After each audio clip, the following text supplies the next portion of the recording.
Can you tell us what the premise is, or just a teaser about it? There is a teenager whose mother is married to a con man. She doesn't know it. He figures it out. Thomas Perry is the best-selling author of 31 novels. His book, The Old Man, inspired a television show starring Jeff Bridges and John Lithgow. In a sense, it's kind of irresponsible, telling lies for a living. They're good lies, though, right? As viewers, as readers, as audience members of any kind, we want to be emotionally manipulated by someone we can trust. When we die, if anybody remembers that our existence at all or thinks at all about our books, what they will remember is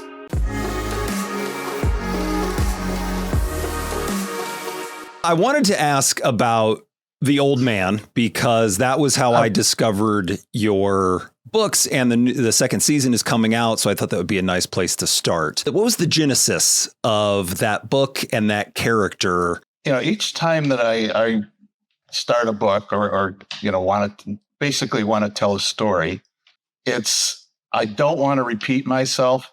I'm one of the people that believes that, when we die, if anybody remembers that our existence at all or thinks at all about our books, what they will remember is that part of our work that never would have existed if you hadn't written it.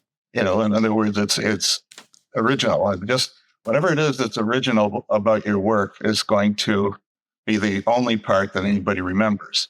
And, essentially, that's a kind of story I hadn't told before.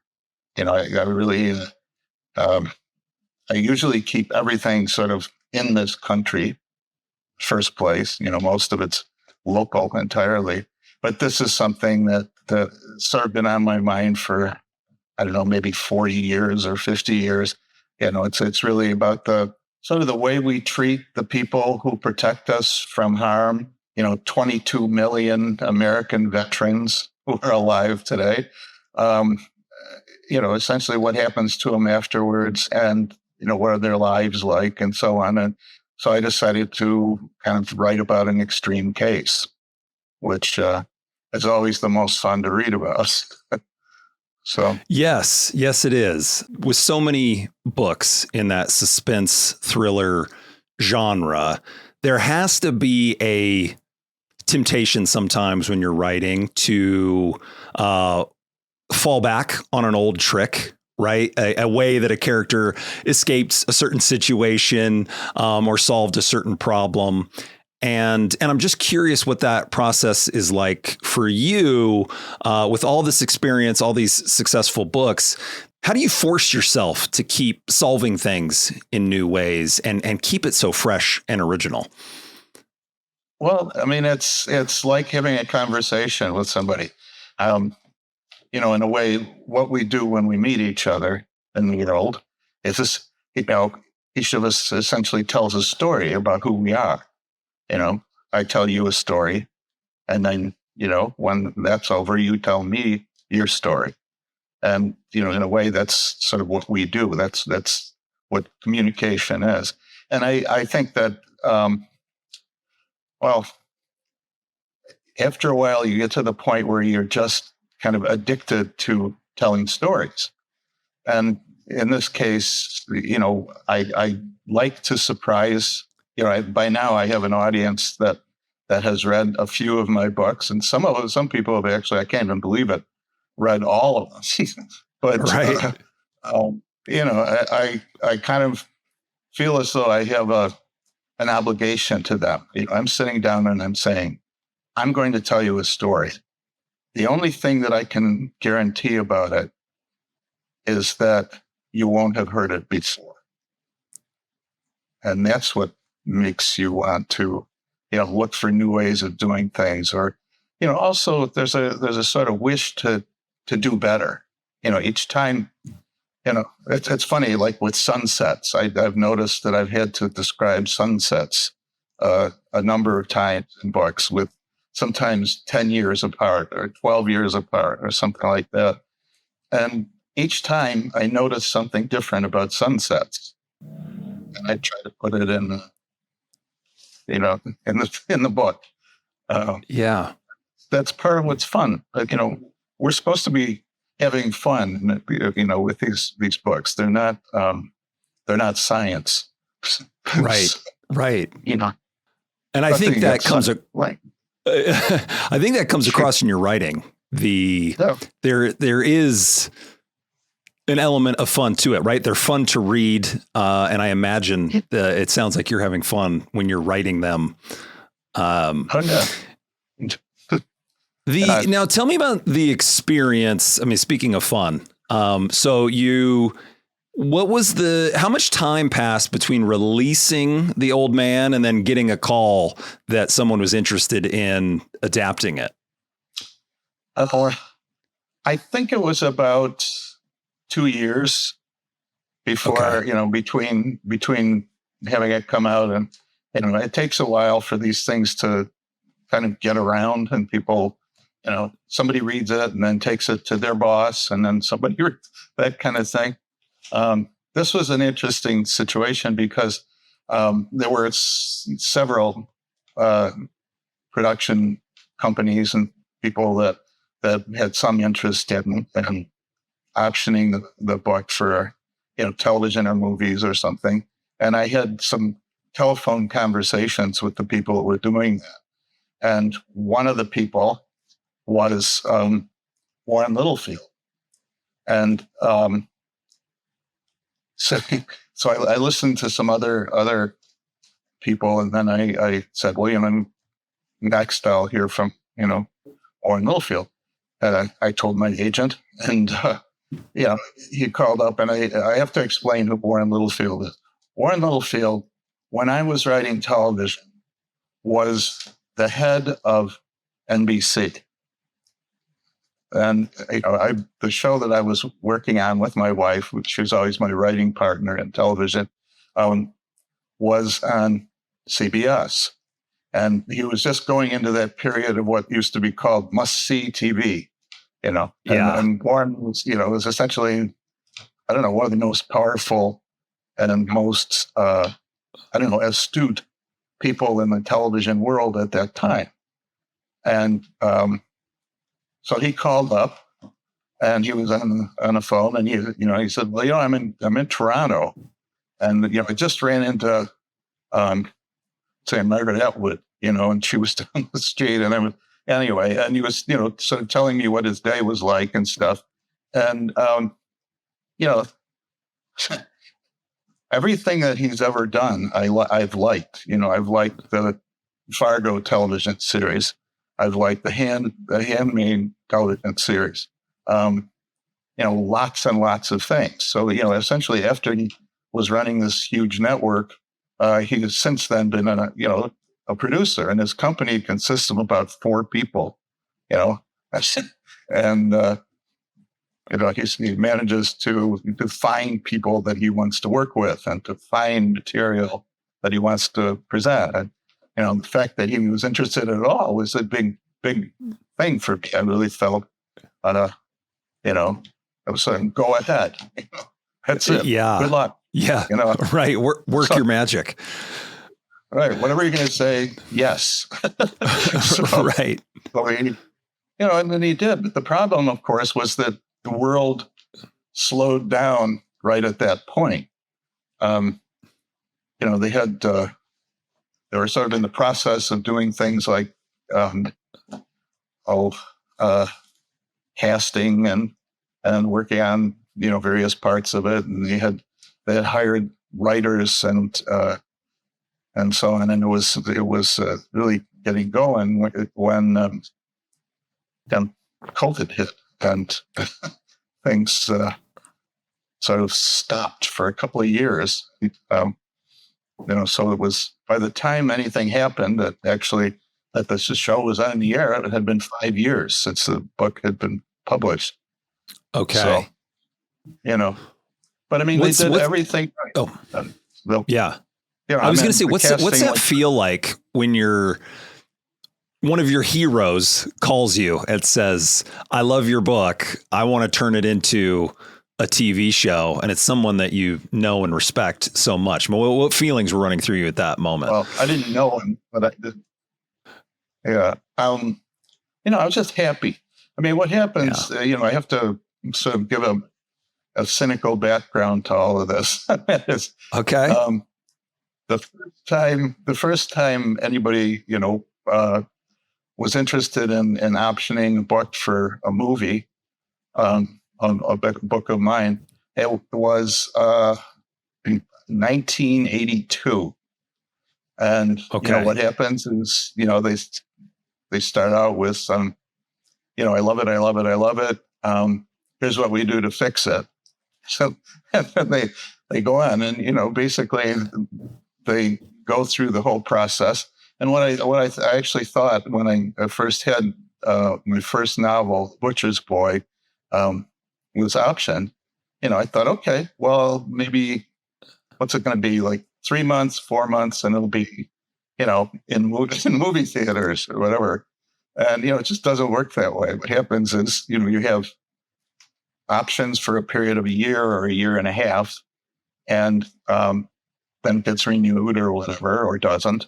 And meanwhile, this producer is going around and trying to get, funding, distribution, all kinds of things that are difficult in a way. And, I finally came to learn that the way a movie gets made or a television show is probably way even harder,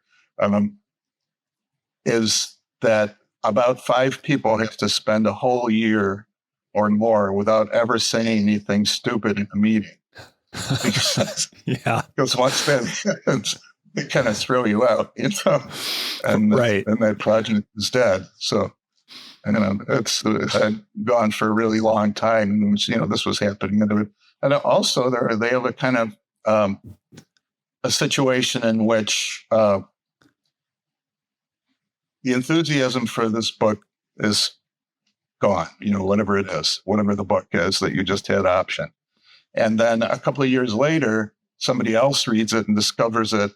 And, all of a sudden, these waves of bogus enthusiasm wash over you again. It happens. And this has been going on for me for over 40 years. And nothing ever would get made. It would just be option. And, then I'd go through the whole option process and so on. And the next book would come out and that would be optioned by somebody else. And that would, there's always kind of and it was turning over all the time.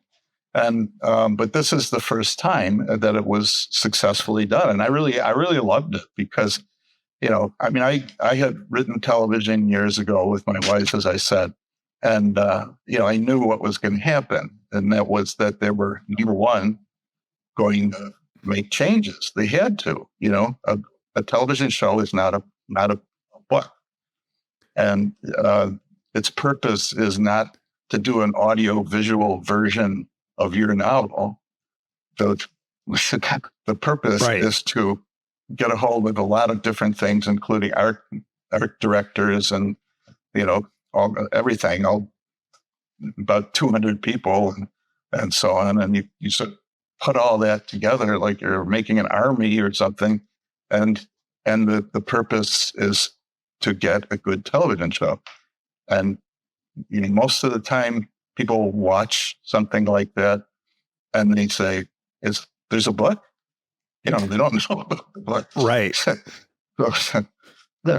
I learned that very early on when I happened to walk up to an actor and who was in a movie that was based on a book a person I knew, a friend of mine, had written, and I said, is it is the movie going to be a lot like the book? And he said, there's a book, Right. Right. And he's starring in it. Yeah. Right. Yeah. So it was years and years ago, but I think a lot of times it's still true. Yeah, as I mentioned, I did find the show first, then discovered that it was based on a book from some Googling. And I thought, I want to read the source material because I found that that's really interesting because they're always, they're a little different or a lot different. And this was one of those great instances where I really enjoyed the book. I really enjoyed the show, and for different reasons, because they do diverge quite a bit. What's that experience like for you to see someone reimagine these characters that came from your mind? It's a pleasure, actually. For me, it was all pleasant. It was all, number one, I had essentially told the story I wanted to tell. And I would not have, under any circumstances, made any kind of a change to it. But somebody else handing it over, as it turned out, to John Steinberg, who was sort of the head writer and one of the executive producers. It was an interesting experience. It's like, you've got these characters, you know what this is like, you know what we're talking about here, and you tell the best story that you can with that. And, he did. They did. They told a really good story. It just wasn't the same story, really. And so we had this sort of strange experience, my wife and me, sitting there watching the show week by week and knowing the characters and being really surprised by secrets about them that we didn't know. Or doing something that we didn't expect them to do because they don't do it in the book. And that was fun. It was, and I expect that, season 2 has got to be probably twice as fun because we have no idea at this point where it's going. So, a pleasure. It's one of those things where, your ego can deprive you of a hell of a lot of fun. Yeah. You worry about, you're sort of possessive of, no, this is the only version that can be true. And, you can't fool with my work. Instead, it was really a pleasure to see what they did with it. Right. Well, it's got to be a great feeling when you see your characters doing something different, making different decisions, but it's still tracks with what that character would do. It might be a different decision than they made in the book, but it's still true to that character. Because having read and watched both of them. Go ahead. Sorry, we've got a little audio lag. Sorry. When I got let's say I'd had the experience of being on sets before, when shooting was being done. And I accepted an invitation to, show up on the set and see both, days when Lithgow was working and when Bridges was working. Mm-hmm. So there were different days because, part of the way the book works and the series works is that for a really long time, there's sort of one of them's looking for the other and they don't come together. So you have these things where, these two people are in the same series and they don't, the actors don't meet until they finally have a scene together. Mm-hmm. So anyway, I came in 2 different days and, I watched John Lithgow do a 6-page scene, pretty much continuously by himself, while he was supposedly talking to someone else. And then another day I went to when Bridges was working, and it was one of his early, first scenes, and it was exactly like the book. That particular one is, the beginning. He's with his dogs, and he's in the house in Vermont, and the person comes to kill him, and all of that was exactly alike. And I thought, oh my God, what social casting! And watching these guys work was a revelation. I mean, they were so good. And I was so pleased just to watch. Well, in fact, even things that had nothing to do with the acting or anything, was just the direction and art um, work, made the house exactly the way I imagined it. You know, the interior of the house. You know, it was a set. It was, and you know, I thought, my God, this is. You know, I never imagined that this was going to be so good and so close to what I do. But you know, watching how hard they worked and so on, and then later on, I realized that the week that I went to see each of them, they had each of them a best-selling book on the New York Times bestseller list. Because Bridget is is an amateur photographer, and you know, he's taken a lot of pictures and you know, around sets and things like that. And that book was a bestseller. And John Lithgow had written a short sort of parody of candidate Trump. It was okay. But anyway, that was on the bestseller list. You know, so of the three of us, they were the ones that had the best sellers out there at that time. Right. I mean, that is. So you mentioned you were a TV writer. How did you transition out of that into book writing?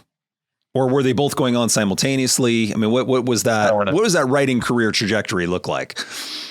Oh, I started out as a person writing books, but then after I had a couple of books out, my wife and I were both working at USC, and I had there was about, I don't know, 4 faculty members in my office at the time, and it was a sort of informal meeting, setting for the next meeting about something else, and the phone rings, and it's Jim Corus, who was at that time an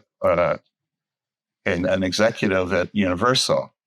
And he said, you know, I just read a couple of your books, and you know, I think you could write television, and you know, would you like to do it? You know, and I said, gee, I'm sorry, you know, I'm really busy in this meeting right now, and and also I don't know how to do that.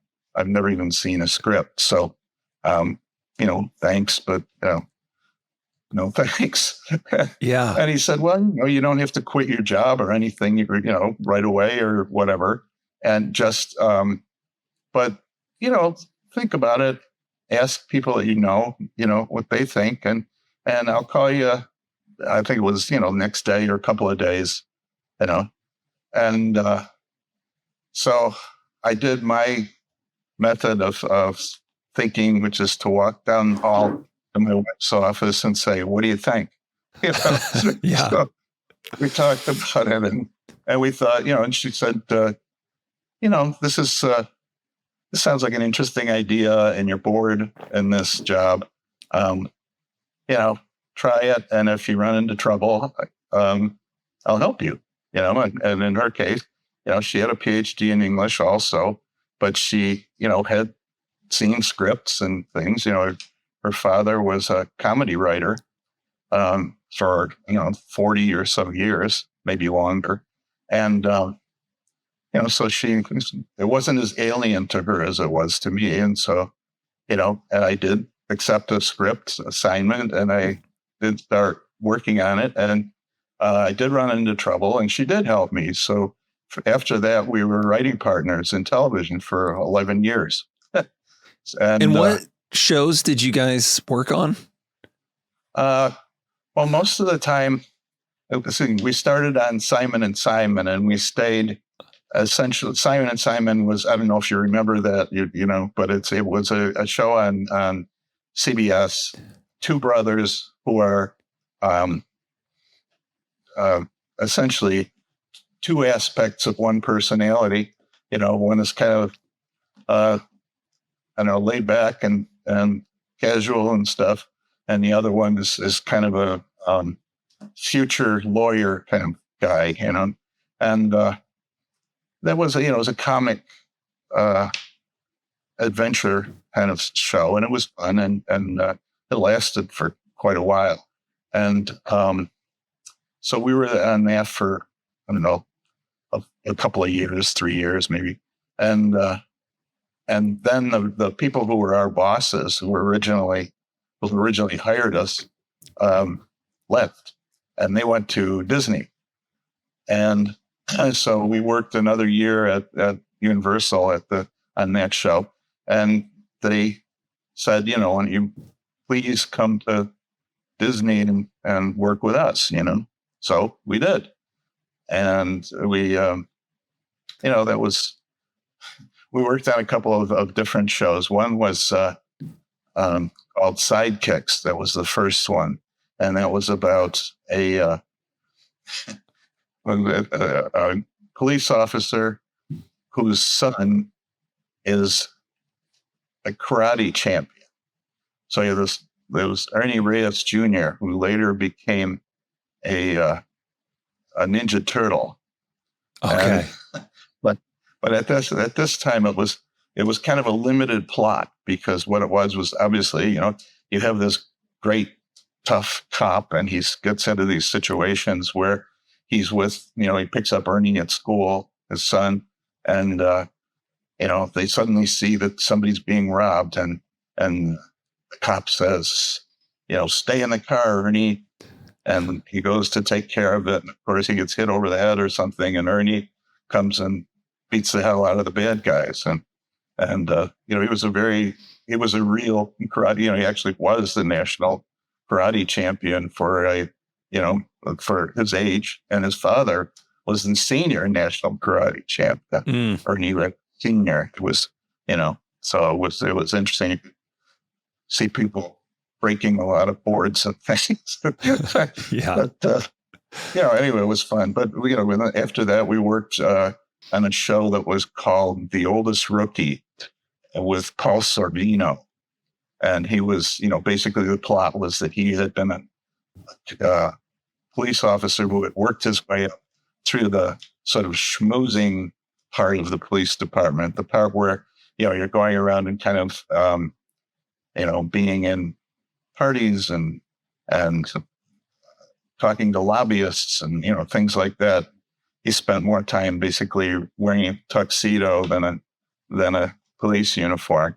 And then his old partner from when he was a rookie is killed in the line of duty, and he decides he wants to be a police officer again, a street cop, and he goes back to doing that. We wrote that for a year, and that was kind of fun too, because listening, Paul Sorvino was so experienced and so good at what he did that he would explain things to you when you're going over a script with him, and you could learn from him. He was really good.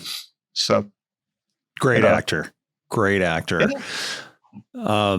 And then how did you find your way back to just writing books? Oh, I never stopped. I always, always books, no matter what. That was just, they were a little slower. I think, for the last, 20 years or so, I've been doing one a year, but I did, I couldn't keep up that pace at the time, when I was writing television, because, when you're on a series, once that ship sails, you've got to have, an hour of film ready every week, no matter what, Right. So I'm sorry, we were busy. Now, we've had a number of nonfiction authors on the podcast before, and that has led to, I've just noticed from the comments and whatnot, a number of aspiring writers taking an interest in authors discussing their books and their process. And one question I think that they would like to know the answer to. So for a aspiring writer today, right? The process has completely changed with all these self-published books, and my limited understanding of it is that the publishing industry is shrinking a bit. Do you have any advice, any thoughts for those new writers that want to get their book out there and reach more people? How do they tackle this in this new landscape of publishing? Well, it is tricky in a way, because, you're in a situation when you're publishing or, writing to live, uh, you usually start from a place where I started, which is, I wrote for fun and I had a lot of fun. And so I considered myself satisfied and lucky. And then at a certain point, I finally wrote something I thought maybe somebody who wasn't related to me by blood or marriage might actually want to read. And I started trying to sell it, and but what I realized pretty early on is that the very best thing you can have is an agent. If getting an agent is harder than getting something published today, which is kind of a tricky situation. But I mean, that was the big lucky break in a way. What I did was I got there's a little blue pamphlet that they used to produce at the Authors Guild in New York, and it had a list of the names and addresses and so on of the agents that sort of agreed to, be honest and take a limited amount of money out of your royalties and so on. It was like, I think 10% at the time, but I'm sure it's been raised to like 15.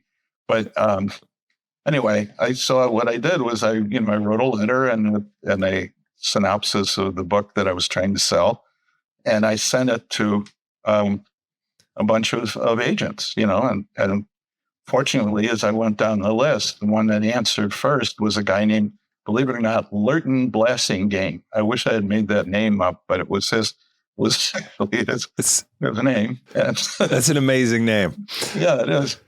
And, he wrote to me and he said, in those days, you didn't make a long distance phone call idly.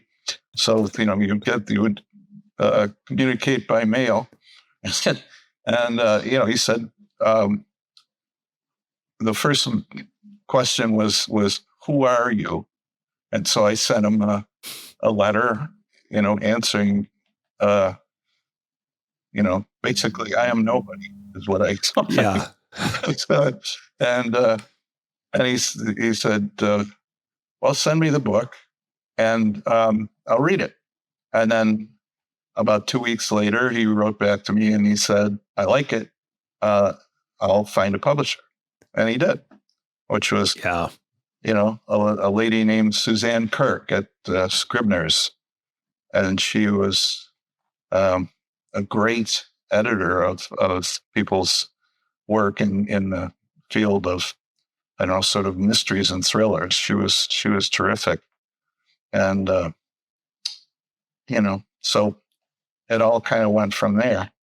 The first book won an Edgar, so it gave me a chance to, sort of be taken seriously. Right. I didn't deserve it.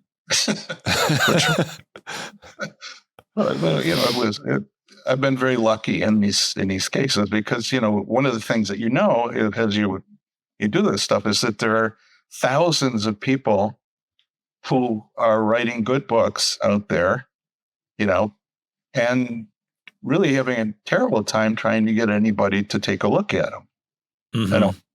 Anybody with power to do anything about it. And, and it's tough. And you feel all kinds of frustration. And particularly when you see a book that's terrible, that, is climbing the bestseller list and stuff. And, everybody has that experience of, of looking at something and going, oh my God, what happened here? Why is the universe tilted like this? But, you just have to, persevere and try it and, enjoy the ride to the extent that you can. Well, and it sounds like you were also lucky in that you married the right person, because I'm getting the sense that your wife is very important to your writing and thinking process. And I wanted to ask about that. How big of a role does she play in making decisions about your books? None. She is a novelist. She's a very golden novelist. And, she's got, I believe, 7 books now. And then, some of them are funny, some of them are, tragic or have tragic aspects, all kinds of things. She's a terrific writer and always was, and she was a poet before that. We've been married for 44 years in August. Wow. And we're together for a while before then. So, she's been around a while and has been absolutely important to one aspect of this. We don't read each other's work until we're ready, till it's done. So she reads first drafts of my books, and she's the very first reader of whatever I write, and she is merciless. She's absolutely merciless. She, she does the thing which is the very hardest that you can do with a friend or a relative or whatever, and that is she tells the truth. If something is awful, she tells you it's awful, and if and it's been just incredibly good for me because you really do, you get used to an idea and you think you've got it all worked out, but it's really important to have somebody who, a truth teller that and in her case, she's fortunately she's brilliant, so that really helps. That helps a lot. And the room that I'm sitting in right now is where we both write every day. I have a desk here and she has a desk down there a ways. And, we both sit here and refuse to answer the phone. Right. Well, since you mentioned the room, what does that daily process look like? Well, first, let's start with how many days a year do you write? I mean, do you write every day? Are there breaks in there between books? And then how many hours per day typically are you at the desk writing? It, has changed over the years. I've been at this a long time, and, I probably don't have the stamina that I used to. And I know my eyes don't take the 12-hour writing things that sometimes used to happen. But we both essentially write every day, just a little bit, maybe, and maybe a lot. It depends. When you're doing this, you sometimes have these situations where if you solve one thing or write some portion that works well enough, you feel as though you've actually accomplished a day's work. And there are other days when you will get on the roll and you realize that I write my first drafts by hand.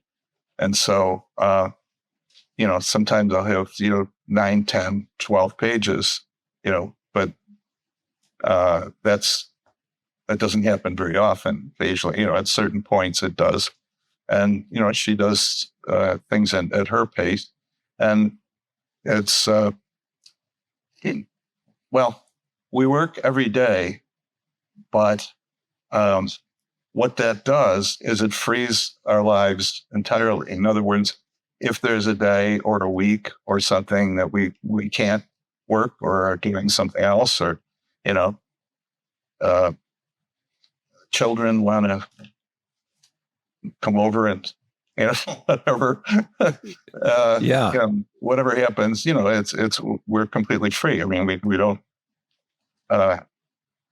put in necessarily a full day every day, but I would say we probably were, I don't know, an average working day is like 5 hours, of actually working.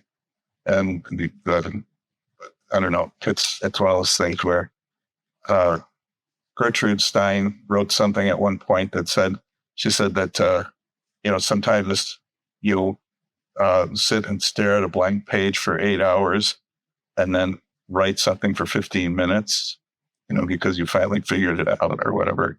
And, it's so there are days like that.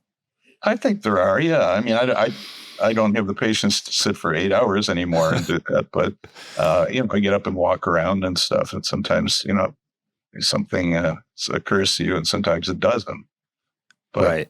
The back of your, what Norman Mailer, I don't know why all these people are coming back into my head right now, but at one point he said that when you plan that, tomorrow you're going to write, your subconscious mind begins to prepare the materials, which is true. You sort of wake up already ready to do business. Well, that's an interesting thought. Is there a process there for you where you are trying to prepare, like, to get your subconscious active? Are you thinking about characters before you fall asleep, and then in the morning you pop up with new ideas?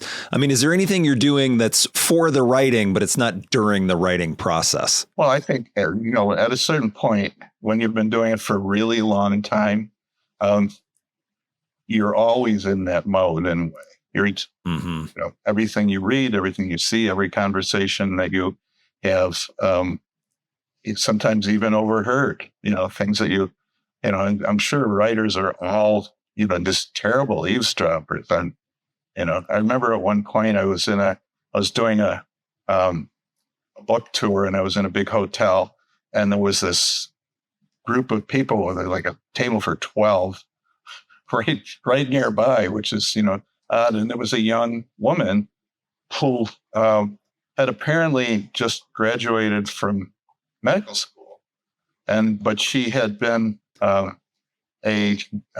pageant queen type person. She was going through all this stuff, and she said, I could probably do surgery every day in a pageant gown. And I would have enough of them that I could still do it. And I thought, God, that always stuck with me. I think it's the image of this person in a gown and a mask doing surgery. Anyway, did you ever use that image? No. No. Okay, but it's just it's just one of those things that sticks with you. I mean, in other words, you're aware. You're always engaged each the world when you're writing. I mean, it's just another way of storing your thoughts and observations and the images that you get coming into you. And it's fun. It's really a pleasant way to live. Because it's in a sense, it's kind of irresponsible, telling lies for a living. Yeah, they're good lies, though, right? I mean, I think with storytelling, it's funny. I mean, we as viewers, as readers, as audience members of any kind, we want to be emotionally manipulated by someone we can trust in a good way. Yeah, because the people that are fun to read are people who are pretty much like us and have the same reaction. Like when I read somebody else's book, I'm absolutely like any other reader. I mean, I'm really interested. I sometimes get worried about the characters. Mm-hmm. I think, oh my God, I hope they get through this. And it's really I think just a fundamental human thing. We communicate how it feels and what things we admire and what things we detest and so on. And there's certain agreement on all of that thinking. Yeah, Stephen King expressed something similar about as a reader. He said, well, when I'm not writing, I spend a lot of my downtime reading because I just love stories. And he said, I can't imagine someone wanting to be a writer that doesn't just love to ingest stories. Yeah. Who are some of your favorite writers, movies, TV shows, just anything that comes to mind right now? What's gotten you excited recently? I sometimes get requests from, editors to, read whoever the latest person is that they're pushing, and maybe give them a blurb or whatever. And, I always have a few that are, really favorites. And, right now, actually, just recently, I read a book by, what's his name? Robert Rothstein, who wrote a book which came out in June called The Out-of-Town Lawyer. And I really admired that, and also learned a lot of law stuff, which is so much fun, because it was about a complicated court case, and in which somebody is being prosecuted for murder, essentially. Also, there was a new book which I read this year called Blood Rubies by Meilon Doquan, which, I got kind of excited about because it was so strange and interesting. A young woman whose family is a jewel family, who was their experts, the jewelers, and so on, and becomes a jewel, and gets herself into some terrible trouble doing that. And it's very fast paced, and most of it takes place in Thailand, which is pretty fun, because I didn't know very much about Thailand. But anyway, I read a lot of things like that excite me. There's some interesting things going on. What have I liked in movies? Things. Offhand, I can't think of any favorites at the moment. But it's every once in a while there'll be something that I really love. But at the moment, there are certain things about the series The Bear that's on FX Hulu. It's funny you mentioned that, because I was just going to say, if you haven't seen The Bear, it's such a unique show, and it feels more like a book than most TV shows do. I don't know how else to describe it. Obviously, it's very rich visually, so it's different than a book, but it's a different kind of writing for that show. They're doing something special. Yeah, it's interesting and different. And, I can't say I've liked all of it. I have liked some of it a lot, and there's particular favorite characters and things. But, I also think that one of the things that I miss in the current situation is that, almost everything is now 7 or 8 episodes. When I was writing for television, our first year we had 26 episodes in the series. So it was kind of a different world. And then you have to forget about it for, what is it, like, 40 weeks before you get to see the next year's. Right. So that's kind of frustrating, but, it's good. But, I also, as I said, I do, I really liked, from, the Fargo episodes that I've seen in the different years and so on, things like that.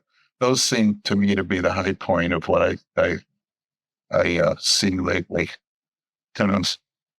But another excellent show for sure. Hero is out now. Are you at liberty to say what you are currently working on, or what might be in the pipeline? I finished and I think I'm through all the editing of the next book, which is going to be called Pro Bono. Okay. And that will be out in January, probably. There was a after the last the last that I spoke with the editors, that seemed like it was done, and they were sending it off for artwork. So I guess it's a sure thing. So Okay. Okay. once they bothered to do that, it's exciting. Once we get through the copy editor.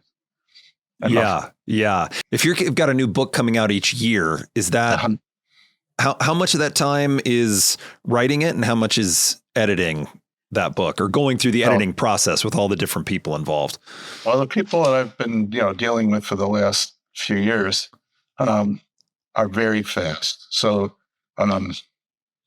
even if I kind of miss a deadline, they will, work fast enough to make up for whatever is necessary. But it always seems to end up in the winter catalog.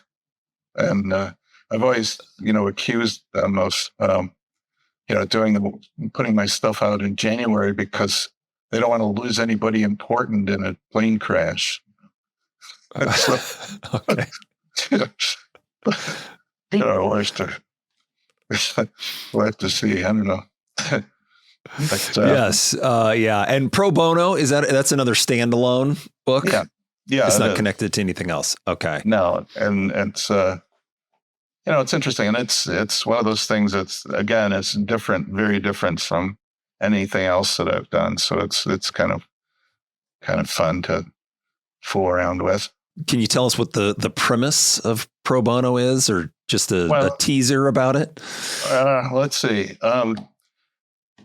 There is a teenager whose mother is married to a con man. She doesn't know it. He figures it out. Mm-hmm. And just as, having done that, he kind of triggers the process that was going to happen anyway. That is that this guy's going to steal all of her money and disappear, right? But let's say what he learns in this experience will actually make him very good at a future career, which is to be a lawyer that is able to find and prosecute situations where someone is stealing money from other people. Well, you piqued my interest right at the teenager's mother is married to a con man. She doesn't know it, but he's figured it out. It's like, what's going to happen next? Yeah, I'm sure it's going to be fantastic. I am excited to read that one as well. Well, thank you. Thanks. So that'll be one sale. There we go. Yes. Yes. In single fingers. Right. I'm just excited for the new book, and it's really been a pleasure talking to you. Great. Pleasure. Thank you. Okay, everybody. Until next time, ask questions. Don't accept the status quo, and be curious.